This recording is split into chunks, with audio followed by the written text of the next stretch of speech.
Welcome back. Now, in a moment, we'll be looking at the website that's handing the power back to the people.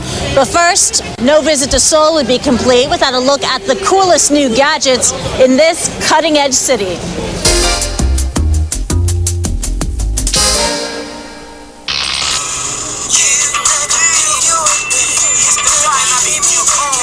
Now, if you want to find the latest gear, you come straight here to Yongsan. It's Seoul's largest electronics market. And to find the most innovative products, you come here to the handset section.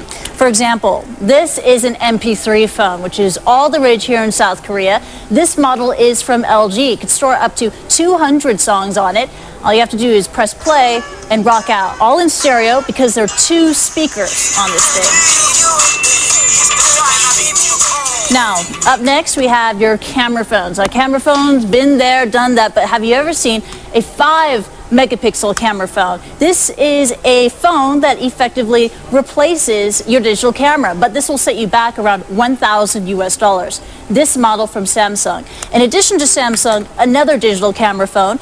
This one is not 5 megapixels like the last model, it's 3.2. But what's interesting about this model is it has an optical zoom lens on it, so you can actually take nice close-up shots. Last but not least, we have the DMB phone. DMB means Digital Media Broadcast, and this one's from Samsung.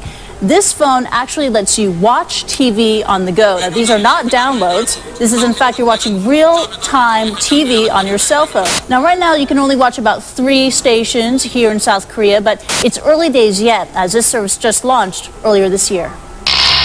Some incredible gear there. Now, South Korea also has some of the best net surfing in the world. Almost everyone around me has a way to access the internet at super speeds.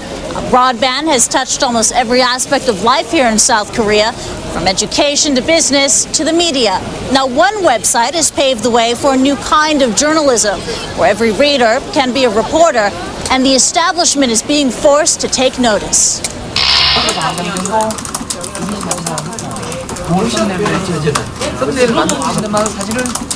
It's a typical newsroom in downtown Seoul. Reporters rush to meet deadlines. Editors eye the copy for mistakes. But in this newsroom, some of the stories are being filed from a lingerie shop. Just outside Seoul, Lee Yunhwa is preparing for a winter sale. But when there's free time, she hits the keyboard. Lee is a citizen reporter for Oh My News. The public wasn't aware that small business owners were suffering so badly, but after my article went out, people were able to really see that small business owners were having difficulty just making ends meet. It's this kind of voice that draws 500,000 visitors a day. Most are young and male, but nearly all are tech-savvy Koreans out to challenge the elite. Political observers say Oh My News influenced the election of outsider President Roh Moo-hyun.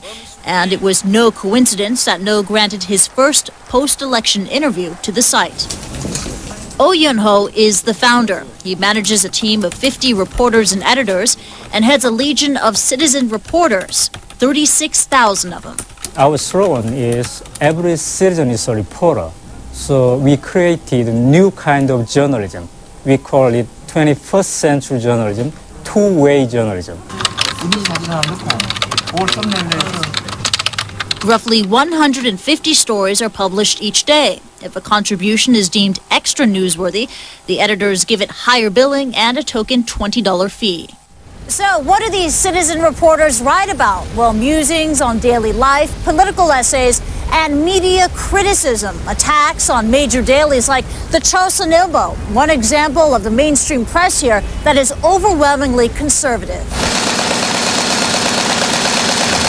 But charges of bias don't end at the press stand. Media analyst Yoon Yong-chul says a lot of the content on Oh My News is simply not balanced. They don't want to be objective. They don't pretend to be objective. So what's more important for them is to make it clear your viewpoint and advocate a certain group of people. Provoking the ire of some. 4 libel cases have been filed against the site, but Oh has no apologies. Our citizen reporters reporting maybe seem to very unprofessional. But I think that's the merit of Oh My News citizen reporters writing. they don't follow the professional reporters' media logic. They do their own style. Still, advertisers like LG Electronics support Oh My News, and the site says it's profitable thanks to online ads, sales of news content, and a tipping service that allows readers to reward their favorite writers.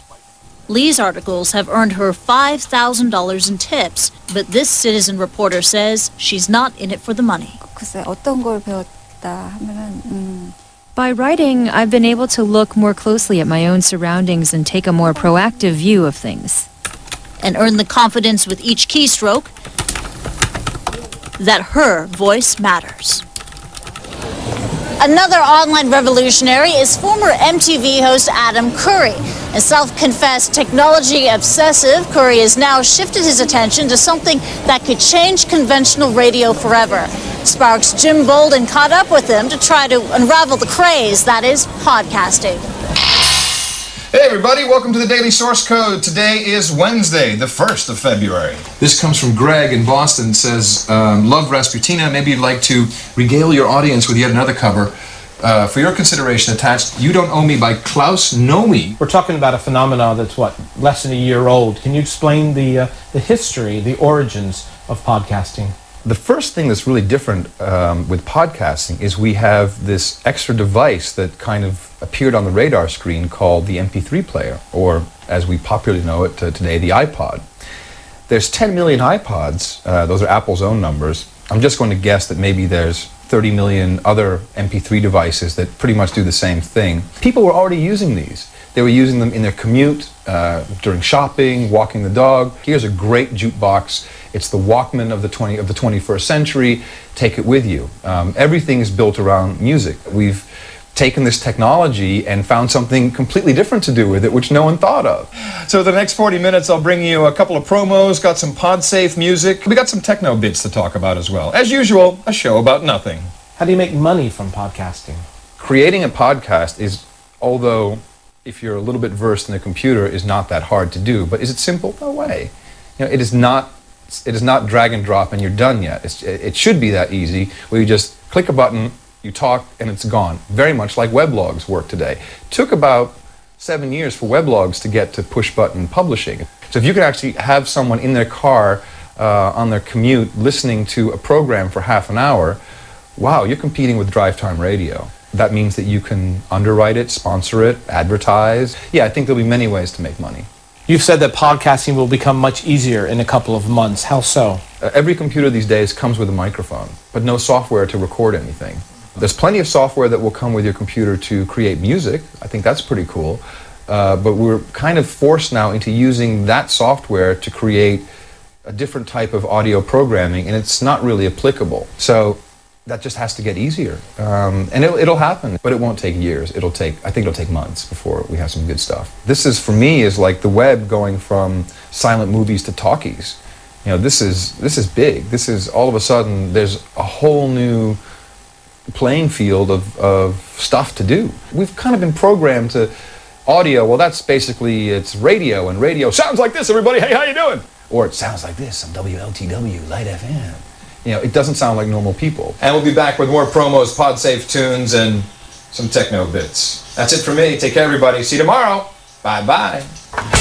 Coming up on the show, we're tuning into cyber gaming. It's a national phenomenon here in South Korea and with huge global business potential.